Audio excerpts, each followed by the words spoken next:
الحمدللہ الذی جعلنا متمسکین بولایت کا علی ابن ابی طالب صلوات اللہ علیہ۔ سامعین و مومنین، یا علی مدد مولا غازی عباس علمدار آپ کو ہمیشہ خوش رکھے، کبھی کوئی غم نہ دے سوائے غم حسین کے۔ اور مولا غازی عباس کا صدقہ، مولا علی اکبر، مولا محمد، مولا علی اصغر کا صدقہ، مولا قاسم کا صدقہ آپ سب کی پریشانیاں دور فرمائے، آپ کو ڈھیروں خوشیاں نصیب فرمائے، اور آپ کی پریشانیوں کو دور فرما کر فراخ رزق عطا فرمائے، عزاداری سید الشہداء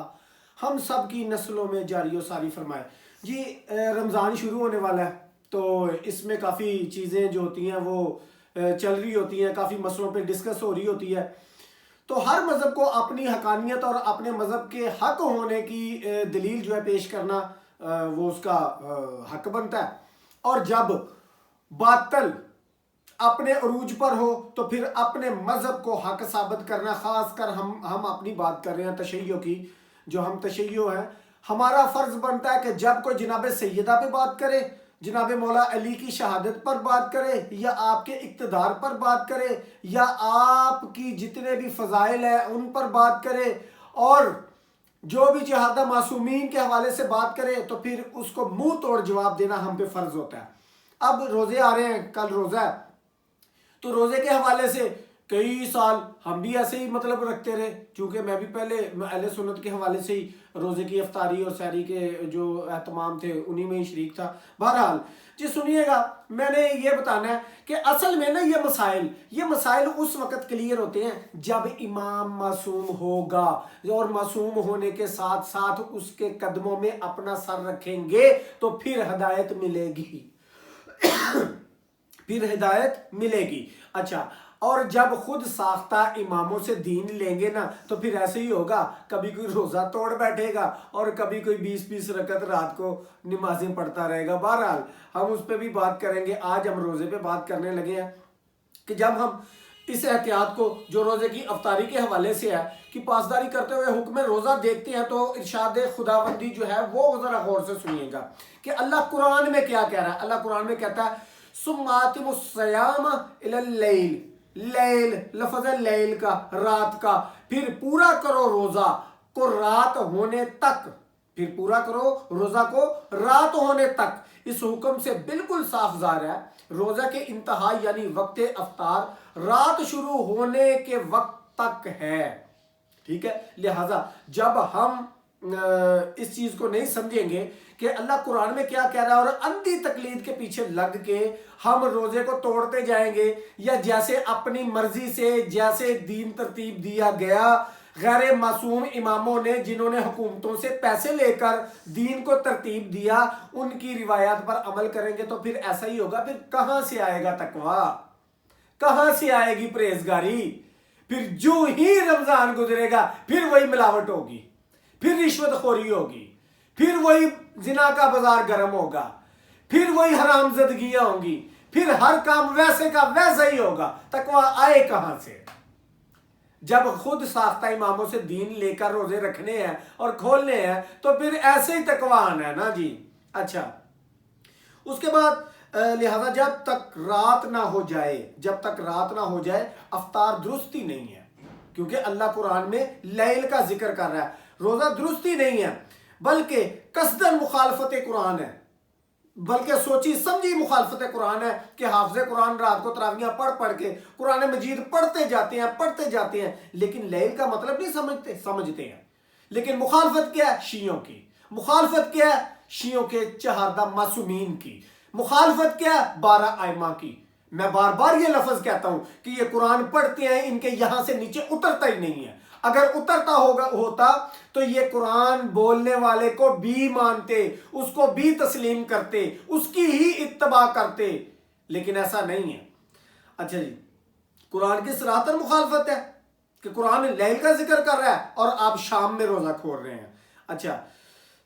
جبکہ آیت میں لیل کا ذکر موجود ہے۔ اب اگر کوئی مذہب اس حکم کے خلاف اپنا روزہ قرآنی وقت سے قبل کھول لیتا ہے تو وہ دراصل روزہ توڑ دیتا ہے، وہ روزہ توڑتا ہے۔ اور جہاں پہ مجمع ہوتا ہے نا، چونکہ ہم کافی جگہ پہ ایسا ہوتا ہے کہ وہاں پر کافی لوگ جو ہے روزہ افطار کر رہے ہوتے ہیں، تو جن کے امام معصوم ہے نا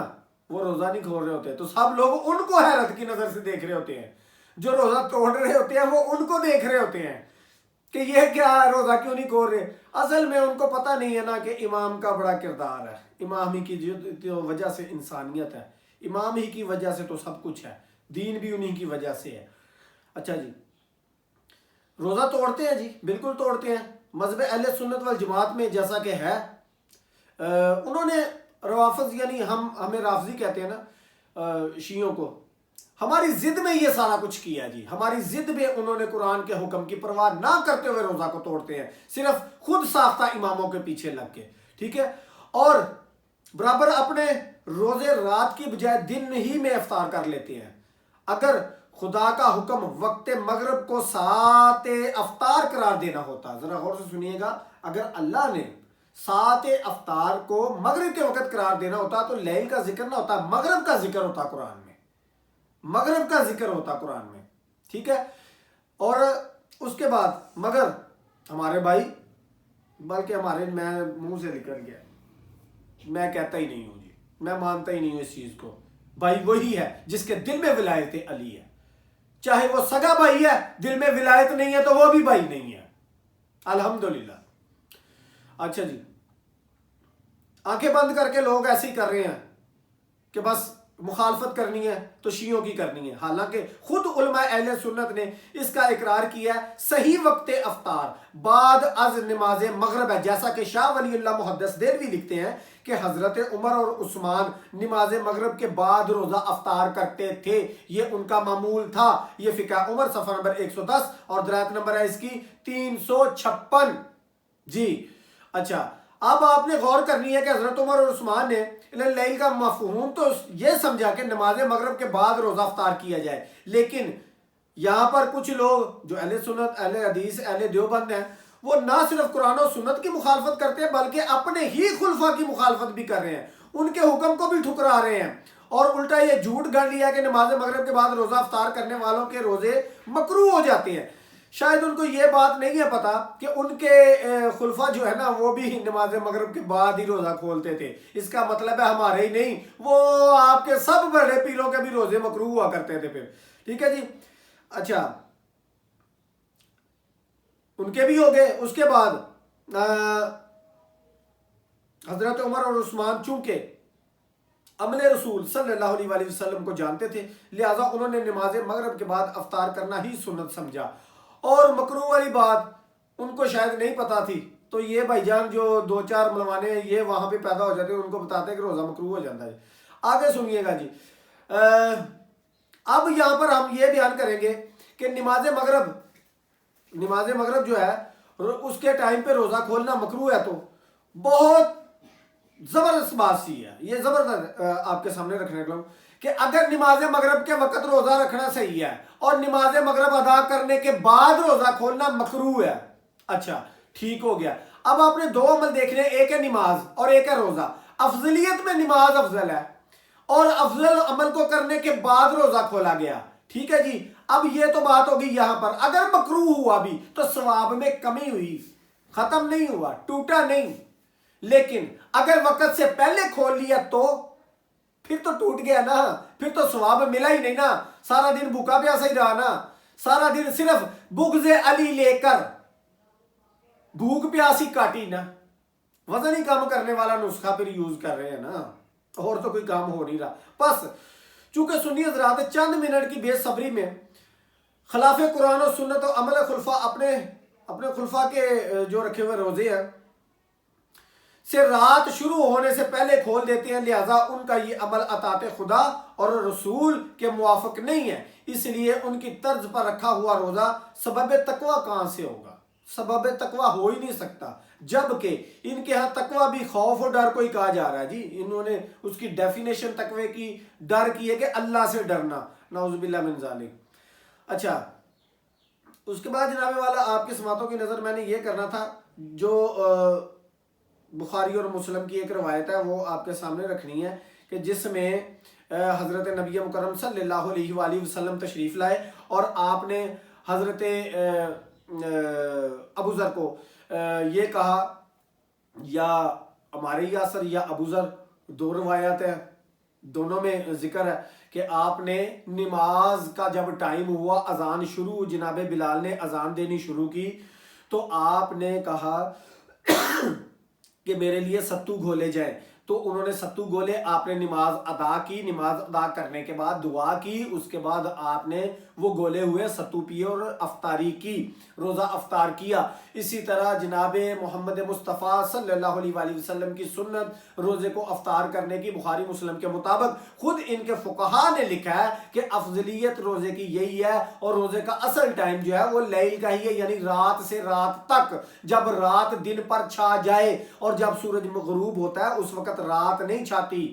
وہ دن کے غروب کا ٹائم ہے۔ اور قرآن وہاں پر غروب کا ذکر کر سکتا تھا اللہ، لیکن وہاں پر لیل کا ذکر ہے۔ نبی مکرم نے نماز کو ادا کیا، پھر روزہ افطار کیا، لیکن اصل میں مسئلہ یہ ہے نا کہ شیعوں کی مخالفت میں کیا کیا کچھ چھوڑا، نبی کا جنازہ چھوڑ دیا، ان کے چھوڑنے والے آج نبی کی سنت چھوڑ رہے ہیں، انہوں نے نبی مکرم کو کاغذ قلم نہیں دیا مانگنے پر، حدیث کرتاس ہے، ان کے ماننے والے آج نبی کی روایات کو بدل رہے ہیں، سب کچھ ہو رہا ہے، بڑا کچھ ہو رہا ہے۔ اور پھر سب سے بڑی بات یہ ہے کہ الحمدللہ الحمدللہ ہم نے ان کو امام مانا ہے جو منصوص من اللہ ہیں، جو نبی مکرم کے قول کے مطابق ایمان ہیں، جو معصوم ہیں، جو ہر خطا سے پاک ہیں، جو اللہ کا نور ہیں، ہم نے ان کو امام مانا ہے۔ ہم نے ان کو امام نہیں مانا جنہوں نے ان کے مقابلے میں، نبی مکرم اور آپ کی اہل بیت کے مقابلے میں ایک دین کو لانچ کیا، اپنی طرف سے نماز تراویح کو لانچ کیا، اپنی طرف سے روزوں کے ٹائم میں تبدیلیاں کی، ہر وہ کام کیا جو اس دین کی مخالفت پہ تھا۔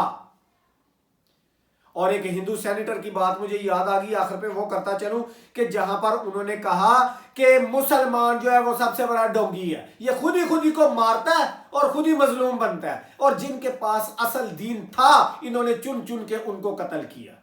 نبی مکرم کی اہل بیت کے پاس جو اصل دین تھا اس کو لیا نہیں بلکہ ان کو ذبح کیا، ان کے اوپر ظلم و ستم کی انتہا کی۔ مولا غازی عباس علمدار آپ کو ہمیشہ خوش رکھے، اور جو اصل دین ہے اس پر آپ اور مجھے قائم و دائم فرمائے۔ یا علی مدد۔